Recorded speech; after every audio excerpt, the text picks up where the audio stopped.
నమస్తే తెలుగువారి మన సాక్షి న్యూస్ కి స్వాగతం. నేను AI anchor Indira. Weather report ఇప్పుడు చూద్దాం. దేశవ్యాప్తంగా ఎండలు మండిపోతున్నాయి. ఉష్ణోగ్రతలు క్రమేపీ పెరుగుతుండడం ప్రజలను ఉక్కిరిబిక్కిరి చేస్తోంది. నిన్నటిదాకా తెలుగు రాష్ట్రాల్లో కాస్త భిన్నంగా ఉన్న వాతావరణం నేడు పూర్తిగా మారిపోయింది. పెరిగిన ఎండల తీవ్రత కారణంగా పలు చోట్ల ఉష్ణోగ్రతలు 40 డిగ్రీలు దాటాయి. ఎండ వేడితో పాటు పెరిగిన ఉక్కపోతకు ప్రజల పరిస్థితి దారుణంగా మారింది. అటు ఏపీలో గరిష్ట ఉష్ణోగ్రతలతో పాటు పలు చోట్ల ఈదురుగాలులతో కూడిన వర్షం పడే అవకాశముంది. దేశంలో ఎండలు ముదురుతున్నాయి. పలుచోట్ల సాధారణంగా కంటే అధిక ఉష్ణోగ్రతలు నమోదవుతున్నాయి. ఎండవేడి ఉక్కపోతతో జనాలు అల్లాడిపోతున్నారు. రానున్న రోజుల్లో 42 డిగ్రీలకు పైగా ఉష్ణోగ్రతలు నమోదయ్యే అవకాశం కనిపిస్తోంది. దేశ రాజధాని ఢిల్లీలో గరిష్ట ఉష్ణోగ్రతలు 31, కనిష్ట ఉష్ణోగ్రతలు 19 డిగ్రీలుగా నమోదయ్యాయి.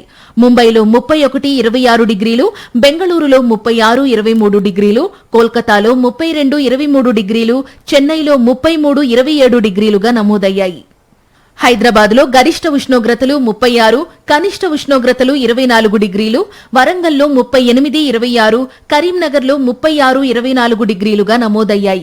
విజయవాడలో గరిష్టం 39, కనిష్టం 27 డిగ్రీలు, వైజాగ్లో 31, 27 డిగ్రీలు, కర్నూలులో 39, 28 డిగ్రీలుగా రికార్డయ్యాయి. తిరుపతిలో 37, 25 డిగ్రీలు, రాజమండ్రిలో 38, 27 డిగ్రీలుగా గరిష్ట కనిష్ట ఉష్ణోగ్రతలు రికార్డయ్యాయి.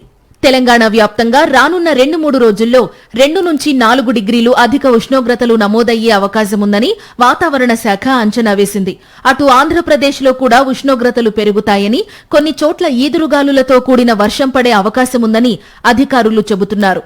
ఇవి ఇవాల్టి వెదర్ రిపోర్ట్. చూస్తూనే ఉండండి సాక్షి న్యూస్. నేను ఏఐ యాంకర్ ఇందిరా.